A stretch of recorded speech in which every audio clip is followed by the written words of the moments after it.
Let's talk. So I DM'd 200 new Instagram followers. If you don't know, I have an Instagram account. Feel free to follow it to learn about their personal finances. And here's what I observed.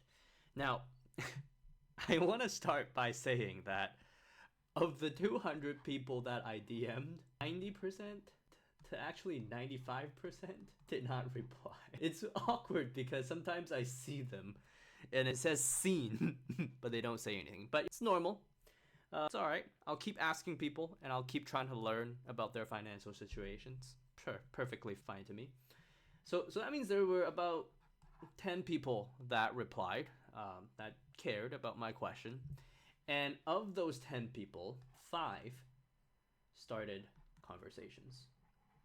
And so what I'm about to tell you is my observations from actually talking to these 5 people and learning a little bit about their situations and what they're dealing with. And from that, I hope for 2 things. Number 1, that if you're in a similar boat, that you don't feel alone on this financial journey.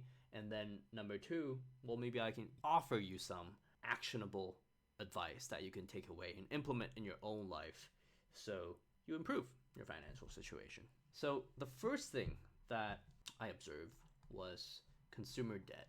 And this would split into credit card debt and personal loans. And sometimes these debts affected credit scores and affected their ability to refinance on a mortgage, so on and so forth.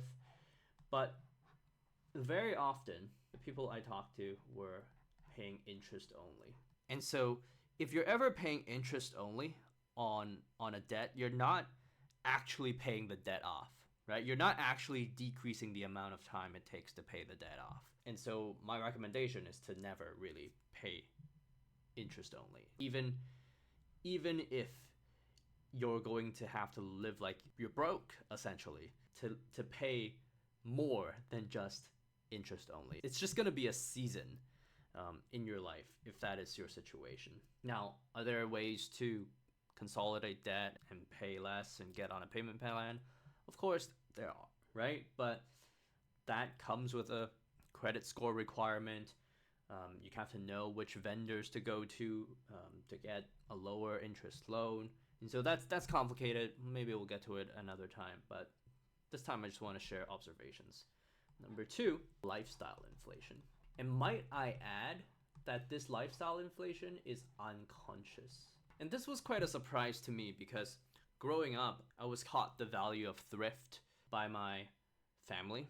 And so I'm like super aware where my money is going, which also means that I am very aware if I spend my money poorly and I waste it, which does happen because we're all human. But lifestyle inflation, for the people I talked to, were largely unconscious, right? So there was I don't want to say misunderstanding, just a different understanding of needs versus wants.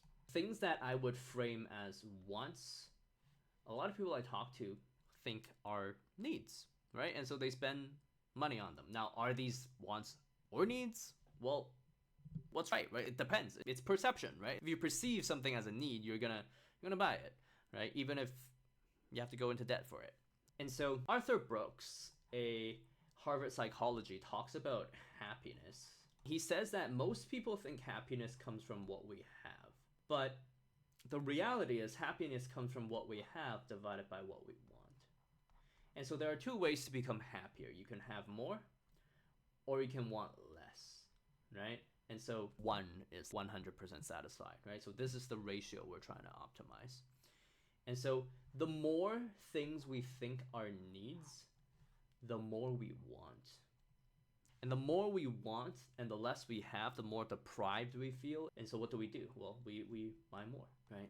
So this is unconscious lifestyle inflation that comes from a different understanding of needs versus wants. And often it's not that one understanding is right or wrong. It's just that, is this understanding serving the future you in a sense? And oftentimes it's not serving the future you. So lifestyle inflation is a thing. Number 3, lack of financial education. And honestly, I don't blame them for this one. I was taught the value of thrift growing up by my parents, but I really wasn't taught anything else. In fact, there were things that I was taught that I now disagree with because I'm now more well read on personal finance. And one of those things was investing is bad. Everyone just loses money in the stock market. And I remember being taught that by pretty much everyone around me in terms of family, because my family had gone through the 1997 Asian financial crisis and the 2000 financial crisis when the internet bubble popped. That left such a intense memory with them that it informed them, right? It was like, hey, if you're gonna invest, you're gonna lose money, so don't invest, right? It just gave them a modus operandi, right? I don't even know if am I using the right word? A mode of operation to not invest in the stock market.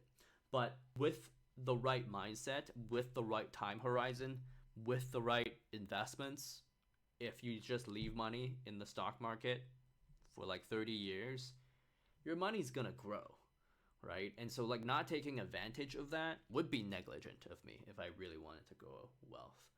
But it's not just that, right? A lot of these people don't know the value of money, except for the fact that it can get them stuff they want. But the value of money I'm talking about is for compounding. A lot of these people also don't know how debt works, right? And so they're actually surprised a lot of the time when they find out that because they've been paying interest only for 5 years on this loan, that they never actually made any progress on the loan. It saddens me, and it's kind of heartbreaking when they find out how debt actually works. And oftentimes it's like, even if you're making your payments and you're paying more than just interest, they don't understand how much less time it would have taken to pay off a loan if you just contributed another $200 more a month. And so figuring out that calculation to a lot of people will be eye-opening. Just like how many years it can shave off if you just contribute another few $100 a month to that loan. So there's a lack of financial education about how debt works. There's a lack of financial education around spending, right? And it's the idea that we overspend, right? And impulse buying. And I get it. I get it in the sense that I've had periods in my life when I'm stressed and I don't feel like I'm having a good day. I don't feel like I'm in control. And so the only thing that makes me happy is fueling like a sugar addiction or something. And it's not until we actually get our stuff together and go through that hard period of I'm gonna live on less and I'm gonna pay back my debt till we do become free. And when we become free financially, not even financially independent with a nest egg and passive income and all that, just like getting out of debt, that feeling is so freeing to so many people that it stops them from having the stress that leads them to impulse buying.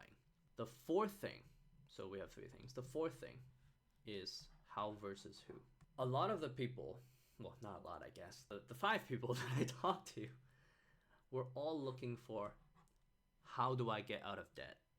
How do I save more money? How do I spend less, right? How do I invest? And they're not wrong, right? Because that's the knowledge, right? They're not wrong to look for these things. But at the same time, I know that who is more important. Because the how is easy, right? I can write out the how for you right now, right? And anybody that tells you there's some kind of secret method is lying to you and trying to sell you a course, right? And so the how is easy. Spend less, save more, invest, pay off debt. That's it. That's how you become financially confident, free, wealthy, whatever. Now, are there systems you can implement that would make all of this easier? Yeah, of course, right? But if you're disciplined, you just need to do these 4 things and you're set for life, right? But in order to do these 4 things, you need to be the person, you need to be the who that does these 4 things, right? So instead of looking for like, oh, here's the hack, secret hack to spend less money, What we really should be thinking about is, well, what is the identity of someone that spends responsibly? And how do I take on the identity of someone that spends responsibly? What is that person like? Okay, well, that person delays their gratification. All right, got it. So that makes me happy, right? And so we get to design an identity, and the game is living a consistent life. Every time we are consistent, we win, and we should be proud and we should be happy. If that's the game we're playing, we're well on our way, right? So instead of fueling our impulses, our hedonistic tendencies, keeping up with the Joneses, instead, we need to design an identity of the person that we aspire to be, and then practice at being that person. That's it. That's really it. That's how you change.